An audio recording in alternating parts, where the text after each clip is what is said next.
Graça e paz do Senhor Jesus. Hoje nós vamos começar a gravar Ezequiel capítulo 12. Esse aqui tá bem fácil da gente entender. Alguns capítulos têm visões mais difíceis, né, da gente interpretar. Esse aqui não, esse aqui tá bem fácil de entender o que Deus quis falar com Ezequiel neste capítulo, porque o próprio Senhor explica, né?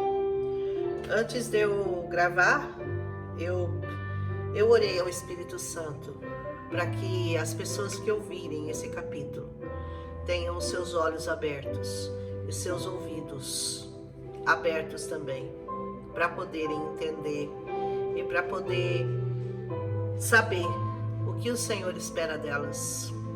Que o Espírito Santo ilumine cada um de nós, eu que vou falar e vocês que vão ouvir, porque o Senhor quer que nós tenhamos ouvidos e olhos espirituais. Amém?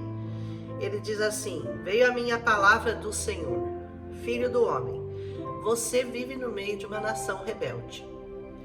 Eles têm olhos para ver, mas não veem. Eles têm ouvidos para ouvir, mas não ouvem. Por quê? Porque são uma nação rebelde. Você e eu vivemos também no meio de uma nação rebelde. Nós temos ouvido a palavra de Deus, nós temos visto e ouvido todos os cantos, todos os dias, todas as horas, na internet, na televisão, no celular, em todos os momentos essa palavra tem chegado até você. Mas muitos ainda se recusam a ver e a dar ouvidos a esta palavra. Por quê? Porque são nação rebelde. Nós continuamos pregando a uma nação rebelde. Assim como Ezequias fazia, assim nós também fazemos. Mas nós queremos crer que o Senhor tem os eleitos, os chamados, os escolhidos, e para esses nós queremos falar. E esses nós profetizamos que os olhos vão se abrir e vão ver, e os ouvidos vão se abrir e vão ouvir. Amém? Ele diz: portanto, filho do homem, faz assim, arruma os seus pertences. Em algumas traduções fala suas tralhas. É engraçado, né, que ele fala tralhas, mas nessa versão aqui, que é a NVI, falando pertences para o exílio. Arrume os seus pertences para ir para o exílio durante o dia à vista de todos. Ou seja, faça como Paulo. Paulo tentou pregar aos judeus por muito tempo, mas eles simplesmente se recusavam a dar ouvidos a Paulo. E ele diz: então agora eu parto para os gentios. Depois que ele teve a visão dos animais e que Deus falou: eu não faço acepção de pessoas, nem de povos, nem de línguas e nem de nações. Aí Paulo diz: Senhor veio para vocês, o Messias veio para vocês, o Messias se revelou a vocês, mas vocês se recusam a recebê-lo. Então eu parto para os gentios. O que Ezequiel está fazendo aqui? Ele vai partir para um outro lugar. Ele diz: à vista de todos, parta e vá para outro lugar. Se você está pregando o evangelho para alguém ou para algum lugar que eles não estão querendo te ouvir, para e vai pregar para quem quer ouvir, porque tem muita gente com os ouvidos abertos para esse evangelho. É só você pedir direção do Senhor para você ir pregar no lugar certo, para a pessoa certa. Amém? Talvez eles compreendam, embora sejam uma nação rebelde. Talvez compreendam. Então você não vai parar de pregar. A sua função não é convencer ninguém, porque nós não convencemos. A palavra de Deus diz que o Espírito Santo é quem convence, mas você tem que pregar. Porque como que eles vão crer se eles não ouviram? E como ouvirão se não há quem pregue? Então a sua função você faz. E não interessa para quem você vai pregar. Você vai ter que falar essa palavra, porque em que coração ela vai frutificar não depende de você. Para quem o Espírito vai se revelar, não é função sua, não é trabalho seu. O seu trabalho é só pregar essa palavra.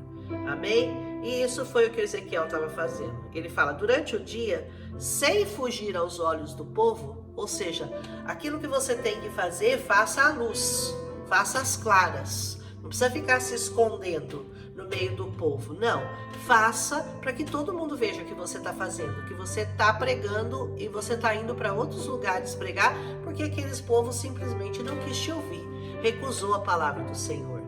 Então, à tarde, saia como aqueles que vão para o exílio e que os outros o vejam fazer isso. Enquanto eles o observam, faça um buraco no muro e passe os seus pertences através do muro. Ponha-o nos ombros enquanto o povo estiver observando e carregue-os ao entardecer. Cubra o rosto para que você não possa ver nada do país, pois eu fiz de você um sinal para a nação de Israel. Se você lembra da profecia de Jeremias, ele também profetizou isso com relação ao rei, e ele dizia que o rei iria fugir à noite através de um buraco que ele fizesse no muro, e assim aconteceu. Vocês lembram do Zedequias? Então eu fiz, durante o dia levei fora minhas coisas, depois à tarde fiz um buraco no muro, ao entardecer saí com meus pertences, carregando à vista de todos. E de manhã me veio essa palavra, filho do homem, acaso aquela nação rebelde de Israel não lhe perguntou, o que você está fazendo? Eles não perguntaram para você? Diga a eles que assim diz o soberano, essa advertência diz respeito ao príncipe de Jerusalém, Zedequias, que era o príncipe de Jerusalém naquela época, e a toda a nação de Israel que está ali. Digas, eu sou um sinal para vocês. Como eu fiz, assim lhes será feito. Eles irão para o exílio como prisioneiros. Vocês lembram que o Zedequias fugiu à noite através de um buraco no muro, mas ele foi preso, foi apanhado e foi furado, teve seus olhos perfurados. O príncipe deles porá seus pertences nos ombros ao entardecer, sairá por um buraco escavado no muro. Olha, ele já está predizendo o que também o outro profeta já havia confirmado que aconteceria.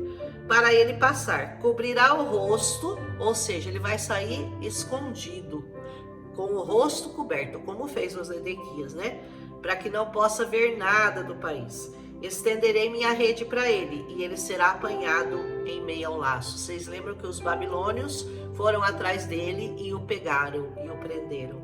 Eu o trarei para a Babilônia, terra dos caldeus, mas ele não haverá. Ele não haverá por quê? Porque ele teve os olhos perfurados pelos babilônios. E ali ele morrerá. E ele até que morreu, mas ele morreu em paz, né? Ele não foi... Se é que pode dizer que eles trataram ele bem, né? Porque depois de ter furado o olho dele, ele teve dias, ele viveu longos dias na Babilônia, mas nunca mais ele enxergou. Inclusive, ele viu seus próprios filhos serem assassinados antes de ter os seus olhos perfurados. Uma coisa terrível, né? Diz, espalharei aos ventos todos que estão ao redor. Cada um fugiu para um lado. Um pouco fugiu para o Egito, o outro fugiu para o outro lado. Todo mundo teve que sair correndo. Os seus oficiais, todas as suas tropas. E eu os perseguirei com espada em punho. Ou seja, não importa para onde eles tenham fugido, o Senhor iria atrás deles. E eles saberão que eu sou o Senhor, quando eu os dispersar entre as nações e os espalhar entre a terra. E assim aconteceu. Nós sabemos que até hoje toda a nação de Israel está espalhada por vários lugares do mundo, porque eles foram retirados daquele lugar. Por quê? Porque são nação rebelde, como diz essa palavra aqui. Mas eu pouparei uns poucos deles. Poucos, hein? Da espada, da fome e da peste. Não foram muitos que escaparam, viu? Para que nas nações aonde eles forem, eles contem para os outros suas práticas repugnantes. Ou seja, alguns ficariam para dar testemunho. Olha, o Senhor nos perseguiu, o Senhor mandou a espada atrás de nós, o Senhor matou, o Senhor nos dispersou, porque nós fizemos barbaridades, porque nós nos rebelamos, porque nós somos testemunhas de que o povo foi obstinado e rebelde. Então o Senhor deixaria alguns para testemunhar aquilo que ele havia feito. E a palavra veio a mim: filho do homem, trema enquanto come a sua comida e fique arrepiado de medo enquanto bebe a sua água. Por que ele está falando isso? Porque naquela época houve muita fome e muita sede. Então eles tinham que comer racionado e beber mais racionado ainda. Então comiam com medo, sabendo que a comida ia acabar, sabendo que a água ia acabar, ia faltar, porque eles estavam cercados. Tudo isso aconteceu. Diga ao povo: assim diz o Senhor acerca daqueles que vivem em Jerusalém e em Israel. Eles comerão sua comida com ansiedade, sabe, com pânico, e beberão sua água com desespero, porque tudo que existe na sua terra, na terra deles, vai ser arrancado por causa da violência de todos que vivem ali.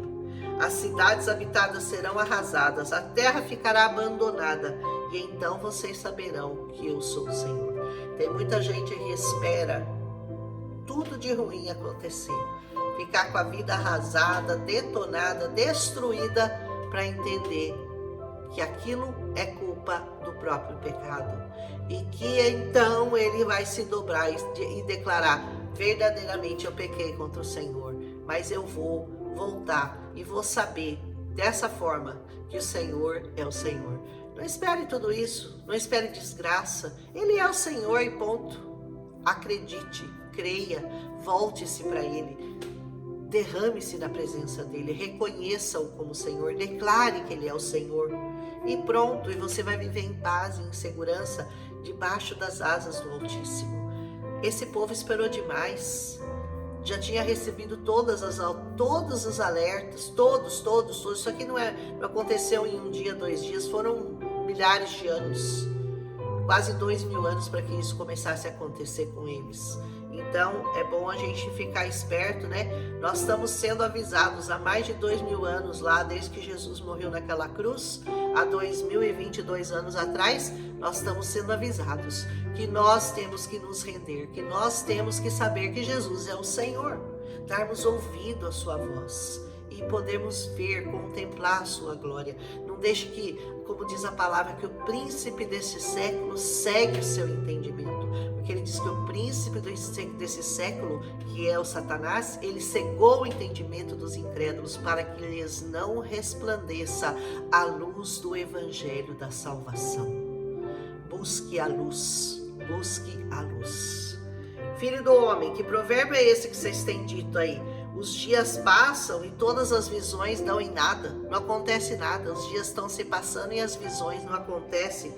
Pois agora assim diz o Senhor: eu vou dar fim nesse provérbio e não será mais citado assim em Israel. Diga: os dias estão chegando em que toda visão se cumprirá. Os dias estão chegando. O juízo final sobre as nações está chegando. Nós vamos ver tudo que está escrito nessa palavra acontecer. Então não espere, não fica falando: mas já faz 2000 anos que Jesus morreu, até agora não voltou, não vai acontecer nada. Saiba que os dias de juízo estão chegando sobre a terra. Novamente, Deus está reunindo o seu povo, Deus está dando oportunidade de todo mundo se arrepender, de todo mundo dar ouvidos, de todo mundo ainda ser arrebanhado, porque Deus ainda está recolhendo ovelhas do seu aprisco, que você deseja ardentemente ser uma ovelha do aprisco do Senhor, porque é maravilhoso, é um lugar de proteção, é um lugar de paz, é um lugar de bênção. Você pode se arrepender de muitas coisas nessa vida, mas jamais você vai se arrepender de ter se tornado um filho de Deus, verdadeiramente uma ovelha do Senhor Jesus, desse pastor. Ele diz: porque não haverá mais visões falsas ou adivinhações bajuladoras. Sabe o que é adivinhações bajuladoras? Aqueles que falam o que você quer ouvir. Eu quero que Deus fale isso para mim. Mas Deus não falou o que eu queria. Deus não vai falar nada para te agradar. Ele não fala o que você quer, ele fala o que você precisa ouvir. Então, Não fique buscando profetas que vão bajular você, que vão falar o que você quer ouvir, porque Deus nem sempre fala com muito carinho, Ele fala com vara e cajado, é cajado no lombo, porque é disso que a gente precisa, sabia? A gente não aprende muito não com passada de mão na cabeça, a gente aprende aqui, ó, no cajado, viu? Nossa natureza, infelizmente, é assim, né? Porque depois do pecado nós ficamos assim, rebeldes. Então precisa de doutrina, precisa de cajado, precisa de ensinamento verdadeiro. O evangelho é isso aqui, ó. Evangelho é arrependimento. Arrependimento, não é passadinha de mão na cabeça. Continua fazendo o que você está fazendo e tal, que vai dar tudo certo. Não vai não. Mas eu, Senhor, falarei o que eu quiser. Pronto, eu sou o Senhor, eu falo o que eu quiser. E isso vai se cumprir, sem demora. Veja o que eu estou falando, é sem demora, viu? Porque nós estamos vivendo os últimos dias de colheita do Senhor nessa terra. Pois em seus dias, ó nação rebelde, eu vou cumprir tudo o que eu disser. Palavra do soberano Senhor. E veio a mim essa palavra, filho do homem, a nação de Israel está dizendo, a visão que ele vê é para daqui a muitos anos, e ele profetiza sobre um futuro distante. Pois diga a eles, diz o Senhor, assim diz o soberano Senhor, nenhuma das minhas palavras sofrerá mais demora. Tudo o que eu disser se cumprirá. Palavra do soberano Senhor. Maranata, ora vem, Senhor Jesus. Ele vem, sem demora. Não demore tanto para decidir segui-lo verdadeiramente. O tempo é curto. A sua vida é muito breve. Talvez ele demore um pouco para você e talvez você parta antes dele chegar, mas no momento que você partir, você vai dar de cara com ele. Então, como você não sabe se você vai durar até amanhã ou até depois de amanhã, é bom que você tome uma atitude já. Corra para os braços do Senhor. Procure um lugar onde o evangelho é pregado com excelência, pregado com profundidade, porque Deus não fica em água rasa. Profundidade da palavra, busque a profundidade do Senhor. Amém? Eu falei demais, já passou 17 minutos, eu tento ser breve, mas eu não consigo. Perdão, um abraço em Cristo Jesus.